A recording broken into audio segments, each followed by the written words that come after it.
बच्चों, आज हम पढ़ेंगे समास। समास क्या होते हैं और कितने इनके भेद होते हैं। तो देखिए, समास का अर्थ होता है संक्षिप्त करना। संक्षिप्त मतलब छोटा करना किसी चीज को। तो अब हिंदी में हम क्या छोटा करेंगे? शब्दों को ही छोटा करेंगे। तो भाषा को सटीक और प्रभावशाली बनाने के लिए उसका संक्षिप्त होना आवश्यक है।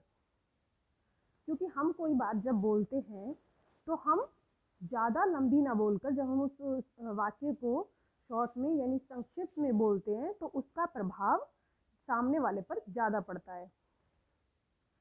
जिस प्रकार उपसर्ग और प्रत्यय का प्रयोग करके नए शब्द बनाए जाते हैं, उपसर्ग और प्रत्यय तो आपने पढ़े ही हैं, तो उसी प्रकार समास करके भी यौगिक शब्द बनाए जाते हैं। यौगिक मतलब दो शब्दों को जोड़कर एक शब्द बनाना।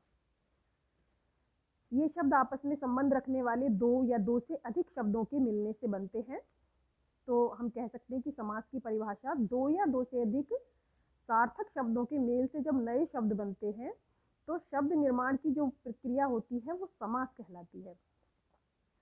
अब हमें समास को हम क्या कहते हैं? समास से बने जो पद होते हैं शब्द, उसको हम कहते हैं समस्त पद।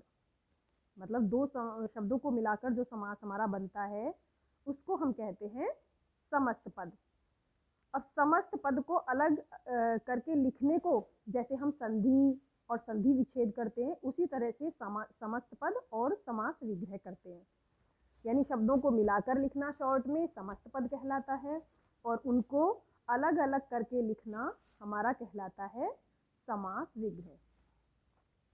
तो समस्त पद या समासिक पद बनाते समय जो शब्दों के बीच के विभक्ति चिन्ह होते हैं या योजक चिन्ह, तो विभक्ति चिन्ह तो आपको पता ही होंगे, कारक आपने पढ़े होंगे। उन कारकों के जो चिन्ह हैं जैसे कर्ता ने, कर्म को, कर्ण से, तो वो जो हमारे विभक्ति चिन्ह होते हैं या दो शब्दों को जो जोड़ने के लिए योजक चिन्ह का प्रयोग किया जाता है, आदि जो अव्यय होते हैं उनका लोप हो जाता है। लोप मतलब वो छुप जाते हैं। जैसे देखिए, अकाल से पीड़ित। अब इसको हम जब संक्षिप्त करके लिखेंगे तो जब हम इसका समास बनाएंगे तो इससे अकाल पीड़ित हो जाएगा। इसमें से जो से है, जो हमारा विभक्ति चिन्ह है से, ये हमारा इसका लोप हो जाएगा और ये बन जाएगा अकाल पीड़ित।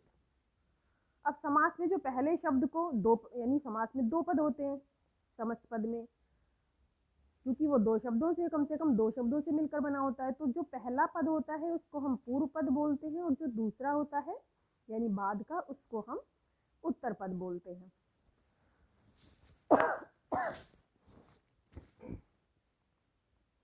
तो समस्त पद या तो मिलाकर लिखे जाते हैं जैसे अकाल पीड़ित, या उनके बीच में योजक चिन्ह लगाकर लिखा जाता है जैसे माता पिता। तो समस्त पद बनाते समय जहां आवश्यक होता है वहां नियम के अनुसार संधि भी की जाती है। संधि मतलब दो शब्दों को जोड़ा जाता है। संधि और समास में अंतर क्या है? आप लोग लग रहा होगा कि संधि भी ऐसी होती है, समास भी ऐसे होते हैं। तो दोनों में जो अंतर है देखिए, संधि में परस्पर पास आने वाले दो वर्णों में विकार उत्पन्न होता है, जबकि समास में दो या उससे अधिक परस्पर संबंध रखने वाले शब्द पास आकर नए शब्द रचना करते हैं। यानी संधि में जो है वर्णों का मेल होता है और समास में हमारा शब्दों का मेल होता है। समास में कभी पूर्व पद प्रधान होता है, कभी उत्तर पद। संधि में ऐसा नहीं होता है। संधि से बने शब्दों को अलग करना संधि विच्छेद कहलाता है, जबकि जो समास से बने शब्द हैं उनको अलग करना समास विग्रह कहलाता है। अब समास के हमारे भेद कितने हैं वो देख लेते हैं। तो हमारे समास के हैं 6 भेद: अव्ययभाव, तत्पुरुष, द्वंद्व, कर्मधारय, द्विगु और बहुव्रीहि समास। अब हम इनके बारे में अलग अलग जान लेते हैं कि अव्ययभाव समास क्या है। तो अव्ययभाव समास की परिभाषा है, अव्ययभाव समास का पहला जो पद होता है वो प्रधान होता है यानी पूर्व पद, और दोनों पदों को मिलाकर जो शब्द बनता है वो अव्यय होता है। अव्यय मतलब कि जिसका किसी कारक, लिंग, वचन किसी के भी बदलने से उस पर कोई प्रभाव नहीं पड़ता। तो उदाहरण में देखिए इसके जैसे कुछ विग्रह करके दिए हुए हैं एक साइड, और एक साइड सामासिक पद बनाकर शब्द यानी। तो जैसे शक्ति के अनुसार, अब इसमें के क्या है बीच में, के है हमारा इसमें विभक्ति चिन्ह। तो जब हम इसका सामासिक पद बनाएंगे तो इसमें से के का लोप हो जाएगा और ये हो जाएगा यथाशक्ति, क्योंकि यथाशक्ति का अर्थ है शक्ति के अनुसार। दिन रात, अब दिन रात के बीच में हमारा यहाँ विग्रह में योजक चिन्ह आया हुआ है, तो ये हमारा हट जाएगा जब हम इसका सामासिक पद बनाएंगे। और इसका दिन दिन, तो दिन दिन के बीच में जो ये योजक चिन्ह आया हुआ है ये हट जाएगा। दिन दिन का क्या मतलब है, यानी प्रतिदिन, तो इसका हमारा हो जाएगा प्रतिदिन। मरने तक, तो मरने तक का सामासिक पद क्या बनेगा, आमरण। आमरण का अर्थ है मरने तक। जब हम इसका अगर आपको विग्रह करने के लिए बोला जाएगा तो लिखोगे मरने तक, और यदि मरने तक दिया गया है और सामासिक पद बनाने के लिए दिया जाएगा तो आप लिखोगे आमरण। जाने बिना यानी अनजाने, जिसको हम नहीं जानते। आराम के बिना, तो इसका जब हम सामासिक पद बनाएंगे तो इसमें आएगा बेआराम। अब इसमें आप देख रहे हो सामासिक पद में जो पहले पद आ रहा है, जैसे पहले में यथा, प्रति, आ, अन, बे, यथा, प्रति, प्रे, तो ये हमारे क्या हैं, ये हमारे सब शब्दों में जुड़ करके, जैसे आपने उपसर्ग पढ़े थे, उपसर्ग का भी तो यही अर्थ था ना कि वो मूल शब्दों में जुड़ करके जो है उसके अर्थ में परिवर्तन ला देते थे। तो इसी तरह यहाँ पर भी ये हमारे एक तरह से उपसर्ग ही है, तो इसीलिए इनको बोला गया है अव्यय भाव समास, यानी कि इसको मिला करके जो हमारा शब्द बनता है वो एक अव्यय बनता है। समुद्र, असमुद्र यानी समुद्र तक। निडर, बिना डर का। बेफायदा यानी फायदे के बिना। प्रतिवर्ष यानी हर वर्ष। तो इस तरीके से आप इसके सारे उदाहरण पढ़िए तो आपको और भी अच्छे से समझ आ जाएगा। अब देखिए हम नीचे जो लाइन दी है कि कुछ समस्त पद बिना अव्यय वाले शब्दों से भी बनते हैं और समास होकर समस्त पद बन जाने पर वे अव्यय का काम भी करते हैं। जैसे उदाहरण में देखिए, रात ही रात में, तो इसका जब हम सामासिक पद बनाएंगे तो क्या बनेगा, रातों रात। बात ही बात में यानी बातों बात। बिल्कुल बीच में मतलब बीचों बीच। हर एक घड़ी, घड़ी घड़ी। दिन ही दिन में, दिनों दिन। हाथ ही हाथ में, हाथों हाथ। एक घर से दूसरे घर, घर घर। हर एक गली में, गली गली। अब आपने यहाँ देखा शब्दों को, जब हमने समास पद बनाया सामासिक पद, तो शब्दों को हमने कम कर दिया, और उससे जो हमारा शब्द है वो और ज़्यादा प्रभावशाली हो गया। जब हम उसका प्रयोग करेंगे तो हमारी भाषा भी उसी तरह ज़्यादा प्रभावशाली हो जाएगी। दूसरा देखते हैं तत्पुरुष समास। इसकी परिभाषा क्या है कि तत्पुरुष समास का जो दूसरा पद है उत्तर पद प्रधान होता है। जैसे कि अव्यय भाव में क्या था, पहला पद प्रधान था, लेकिन तत्पुरुष में जो हमारा दूसरा पद है वो प्रधान होता है। अब तत्पुरुष के समस्त पद के बीच कर्म कारक से अधिकरण कारक तक किसी कारक के विभक्ति चिन्ह का लोप हो जाता है। यानी इसमें जो हमारे कारक होते हैं कर्म से लेके अधिकरण तक के, उनके जितने भी विभक्ति चिन्ह होंगे वो इसमें छुप जाएंगे। कारक के भेदों के अनुसार जो तत्पुरुष समास के भेद हैं यानी उपभेद जिन्हें हम कह सकते हैं, जैसे कर्म तत्पुरुष, करण तत्पुरुष, संप्रदान तत्पुरुष, अपादान तत्पुरुष, संबंध तत्पुरुष, अधिकरण तत्पुरुष तथा मध्यलोपी तत्पुरुष। तो इनके बारे में हम जान लेते हैं।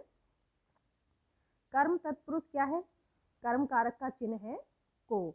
तो इस उदाहरण के जितने भी शब्द होंगे उनमें को विभक्ति का लोप हो जाएगा। जैसे स्वर्ग को प्राप्त, तो इसमें को आया हुआ है। जब हम इसका सामासिक पद बनाएंगे तो को हट जाएगा और इसका शब्द बनेगा स्वर्ग प्राप्त। यश को प्राप्त, इसमें से को हट जाएगा तो यश प्राप्त। वन को गमन, इसमें से भी को हट जाएगा तो वन गमन। इस तरीके के हमारे उदाहरण जो है वो हमारे कर्म तत्पुरुष में आएंगे। करण तत्पुरुष में करण तत्पुरुष का जो करण कारक का हमारा कारक चिन्ह है से या के द्वारा, हमारा इनका लोप इसमें हो जाएगा। जैसे अकाल से पीड़ित, तो से हम इसमें से हटा देंगे और जब मिलाकर लिखेंगे तो हमारा शब्द बनेगा अकाल पीड़ित। मुंह से मांगा, मुंह मांगा। तुलसी द्वारा कृत, तुलसी कृत। भयाकुल मतलब भय से आकुल। तो आपने देखा इसके जो उदाहरण हैं उनके सबके बीच में से या के द्वारा जरूर आएगा, और जब हम उसका समासिक पद बनाएंगे तो उसका लोप हो जाएगा, वो छुप जाएगा और हमारा शब्द पूरा हो जाएगा। अब देखिए संप्रदान तत्पुरुष, इसमें जो है संप्रदान कारक के परसर्ग के लिए मतलब इसका जो कारक चिन्ह होता है संप्रदान का कौन सा है, के लिए, तो उसका इसमें लोप हो जाएगा। जैसे राह खर्च, जब हम इसका समास विग्रह करेंगे तो इसका अर्थ होगा सराह के लिए खर्च। उसी को तो हम राह खर्च बोलते हैं ना, जो हम कहीं जा रहे हैं तो राह के लिए, जो रास्ते के लिए हम खर्चा लेते हैं, तो राह के लिए खर्च। लेकिन जब हम उसका समासिक पद बनाएंगे तो के लिए शब्द का इसमें लोप हो जाएगा। हवन सामग्री यानी हवन के लिए सामग्री। गौशाला, गौ के लिए शाला। विद्यालय, विद्या के लिए आलय। अब देखिए नेक्स्ट है हमारा अपादान कारक। अपादान में आप अपादान अपादान तत्पुरुष, अपादान कारक का चिन्ह क्या है, से। अब यहाँ पर भी से है और इससे पहले भी से आया था करण में, तो इन दोनों के से में मैंने आपको जब कारक पढ़ाए थे तब समझाया था कि दोनों के से में अंतर होता है। यहाँ पर जो अपादान में जो से आता है उसमें भाव होता है किसी चीज से अलग होने का।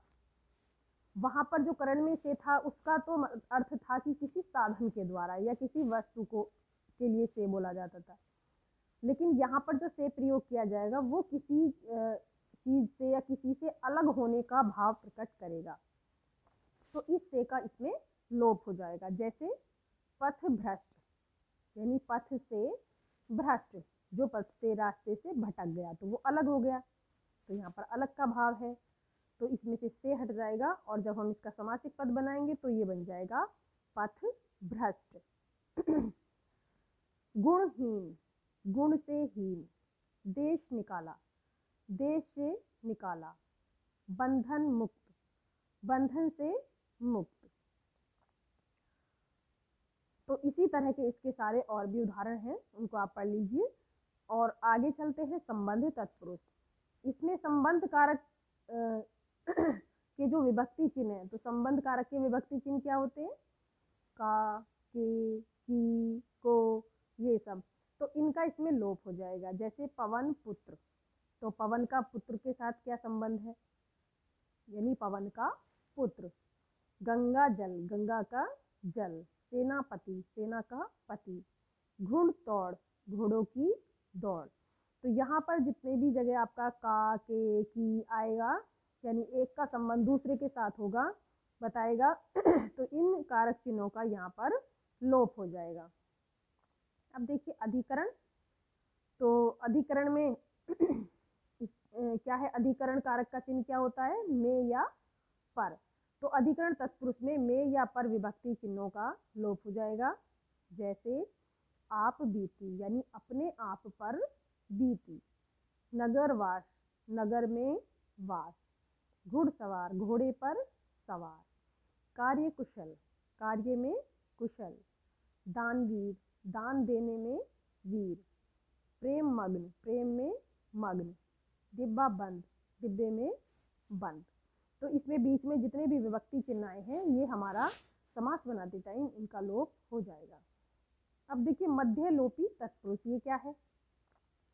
अब जिस तत्पुरुष समास का विग्रह करने पर जो कारक के विभक्ति चिन्हों के अतिरिक्त भी कुछ अन्य शब्द आते हैं तो उन्हें हम कहते हैं मध्य लोपी तत्पुरुष। जैसे दही बड़ा, अब जब हम इसका समास विग्रह करेंगे तो बनेगा दही में डूबा हुआ बड़ा।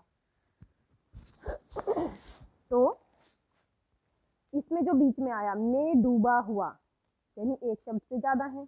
ऐसी वायु सेना, वायु में लड़ने वाली सेना।